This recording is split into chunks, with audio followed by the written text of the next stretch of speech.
Hey, Adam, What's up? are you a leader I am a leader, I think. or are you a follower? Both. Okay.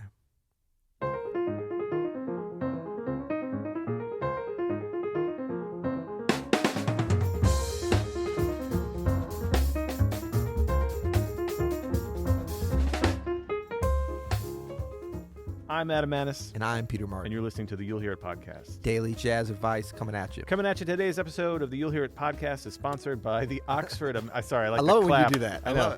Today's episode is sponsored careful, by 'cause the that- Oxford American. Really punctuating your accent. No, but be careful because we use that as an editing tool sometimes. You know what's weird is the more things I do on a camera, like, we're on YouTube here. I don't know if our listeners know that, but you can always go to YouTube and check us out. Leave us What's a up, comment. YouTube? But the more times I'm on camera, I just sort of start talking with my hands more. I didn't do this before we Right. started this podcast. I was You're- very you're- much like a hands in the lap kind of talker. Right, And right. now I'm like, I don't know why. Well, I was wondering because we learned something last week from your wife on that beautiful guest appearance that Mrs. Manis and Mrs. Martin did last week. That's I don't right, know, yeah, it yeah. seems so long ago now, but remember she did talk a little bit about your hands. Did she say they kind of had a fin, or was it a bear? It was some Bear animal. paws. She calls Bear them paws, bear paws. Because bear paws. I could literally just be going for this coffee mug and just knock it off the table. Right. And then I'll sit down and play the piano. Right, she was just so fine. impressed with the duality of that. It is. Well, go to oxfordamerica.org. Woo, woo. I'm thinking when you do that, it's like the otter. It's like at the zoo. Send me. I guess they're not otters, are they? And we are way off track today. Go to oxfordamerican.org/YHI for some great deals. That's oxfordamerican.org/YHI. $25 for a yearly subscription. Can't Yep. beat that. Yep. And it comes with a CD. Come on now. I know. How good is that? And it's good. Yeah. Today we have a speak pipe. We're loving our speak pipes. That's Thanks, right. everybody. I'm still clapping. Thanks, everybody, for sending them in. Edit. And this one's from Derek. Okay, I'll speak a little on this pipe. Peter, Adam, I love your show. My name is Derek. I live in Los Angeles. I have a question about leading ensembles. When you're leading an ensemble from the piano, let's say it's a rhythm trio plus horn, and you know a tune really well, maybe because it's one of your own tunes or a chart you've played a lot before, what methods do you use to keep the tune fresh for yourself while the band picks it up? In other words, when the other people in the ensemble are behind your knowledge of the tune, how do you stay patient for them while still thinking ahead to what to ask for or offer when they do catch up to your knowledge? And how can you help them understand your interpretation of the tune faster so that you can uncover your group's unique interpretation as effectively as possible? What makes a good piano trio pianist? Thanks again. Love your show. This is Derek in LA.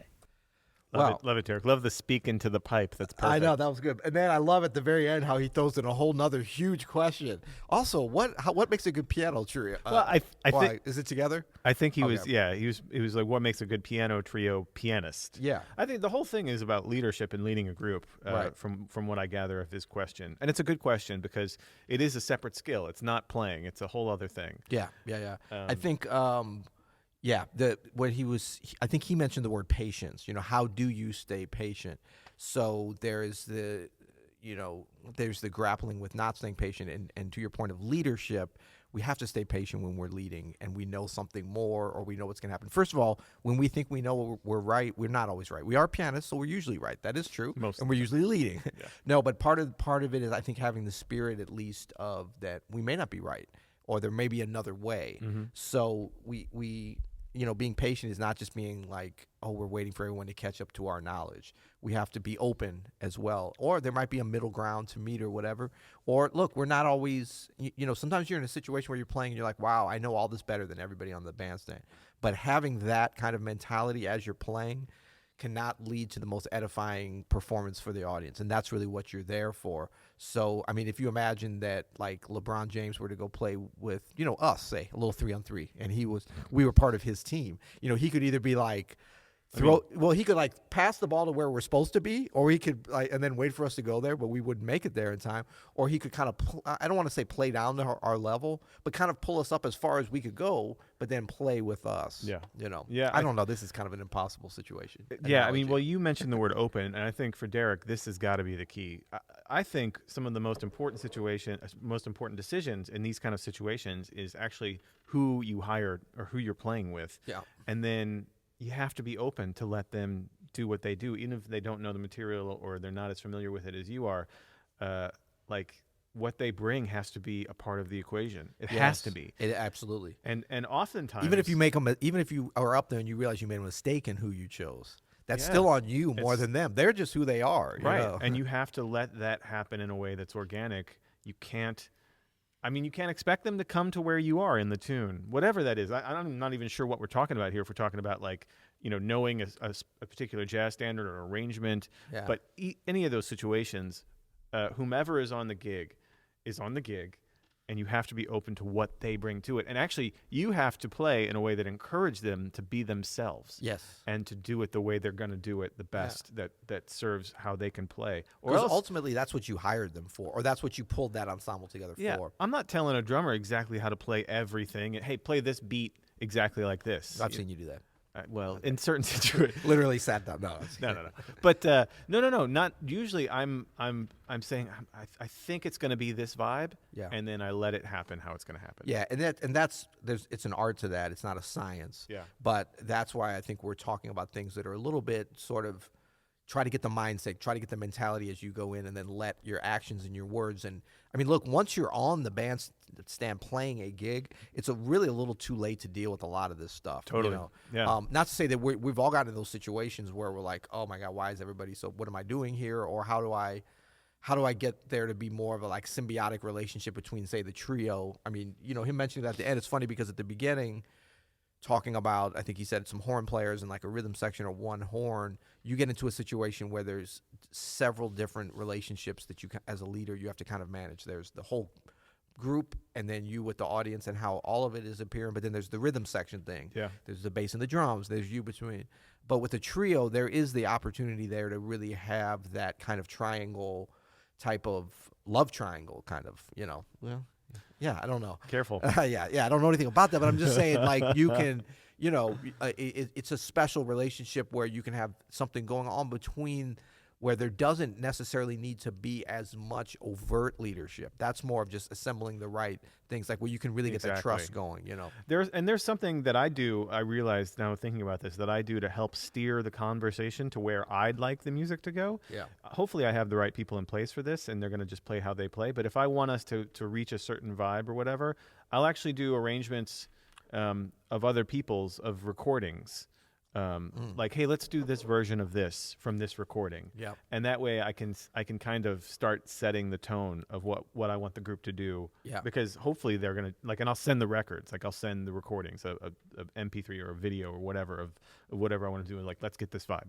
Yeah. And then I'm kind of directing like, hey, let's kind of make it like this, Yeah. And even if we don't end up playing that arrangement for very long, I have sort of set the tone with the vibe of that vibe I want. You've given the reference point. You've given everybody something to rally around. Yeah. And I think doing that in a way, with the music, if it's from recording, what you record, I think, strong leadership in the musical situation is not that different than other things. Like, you have to do some things that are, when you start out, are going to be counterintuitive to what most people think of as leadership. Most people think it's like, I'm in the front, everybody's supporting me. But I think true leadership, especially in a trio situation, is about, like, how can you support the others? Make like, the drummer sound good. Yeah, and you're thinking that first. Now, hopefully you'll have people together that are also going to be giving that back. But if you're the whole thing of leadership, otherwise you can kind of co-lead it, and that can work good too sometimes if everybody's on the same wavelength. But if you are kind of needing to be the one to get the music, and until you get to that point where you're trying to establish a vibe, you have to be willing to put yourself last. So that means picking music. And now I think about John Coltrane, and I don't know. I mean, I've read some books, and I know his music so much better than I know his words and the actual history of it. But I think about when he put together the great quartet, Jimmy Garrison, Elvin Jones, McCoy Tyner, and I think about the way that Coltrane played before that. Like, he was a very strong leader. Like, in terms of, For sure. And I don't think that there was a lot of, hey, McCoy, do your fourth thing here. I don't think that. But I mean, if in that, like, he created that group that was really based around some of the strengths of everybody but him in a way. Yet he retained his sound. Like, he wasn't playing with that kind of a group before that. Like, he let Elvin Jones, like, just drive things. He let Jimmy Garrison, Elvin Jones, McCoy, and in individually and together, and was able to harness the best of everything there in a way that was that. So I mean, Yeah, that's kind of the model. I read this interview with him from Ralph Gleason in this Conversations in Jazz book. It's a great book. And he talks about McCoy actually sort of dictating some of the tones of that great quartet, dictating where they were kind of going sonically and how he, it's obvious he let that happen and he was inspired by that. Yeah. And I think that's the key, Derek, is like, finding the players that are going to not just play it the way that you envision it, but surprise you, change it, make it better. In every situation I've been in where it's been really good, it's been a team effort. And even if I I usually do have a very strong vision of how I think it should be. Yeah.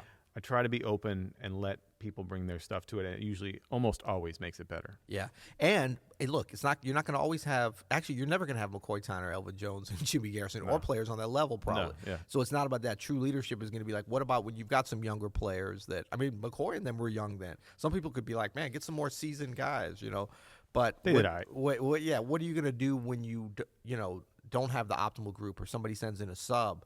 You can't be like, oh man, it's up to you to make sure the thing sounds as good as it can. Yeah. You know. And don't underestimate the value of positive reinforcement. All humans are just dumb praise machines. That's all we want. And we You feed are off so it. right, Adam. You're so smart, See, man. exactly. Pete loves it when I interject with these little. Man, it's just so brilliant what you're saying. No, but if you like what someone does, if that's closer to the vision that you're feeling for the music, let them know after the gig. Say, hey, I loved it when you did that thing, man. It was so killing. And please, feel free to do that anytime. Yeah. Positive affirmation. Remember, there was a trumpet player around St. Louis when I was coming up, and he probably was still around when you were coming up here too. But like every jam session, this is back when there was like a lot of jam sessions around town and stuff. He would play. And he would, everybody else who played or whatever, you kind of hang out afterwards or even like right after the tune. Yeah. And he'd come back like, man, you sounded good. How'd I sound? Oh, That was his thing. Man, you sounded good. How'd I sound? He didn't even wait for, to say it back. I mean, kind of put you on the spot. And I'm like, oh, you sounded good. He didn't sound good, by the way. Yeah, of course not. No. He's asking. But he's asking. Well, why did I lie to him? But Well, thanks, Derek, for the speak pipe. yeah, thanks for the West Coast love, man. We're getting some nice Absolutely. Southern California warmth here, man. I love Southern California. Well, I mean, St. Louis, it's dreary and Buddy, 48 it's degrees. 40 degrees right now in April. and rainy. Sucks. In LA, it's probably like, well, forget it. Don't forget to go to oxfordamerican.org/YHI for some great deals on that fantastic quarterly magazine. And don't forget to go to you'llhearit.com to leave us your speak pipe. Leave a pipe into the speak. Wait. Speak into the pipe. Speak into the pipe.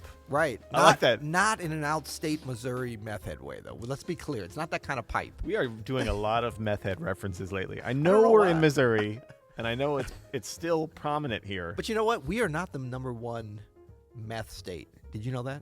We celebrate it every day here. We're like #3. We're high. I mean, we're not. Exactly. You'll hear it.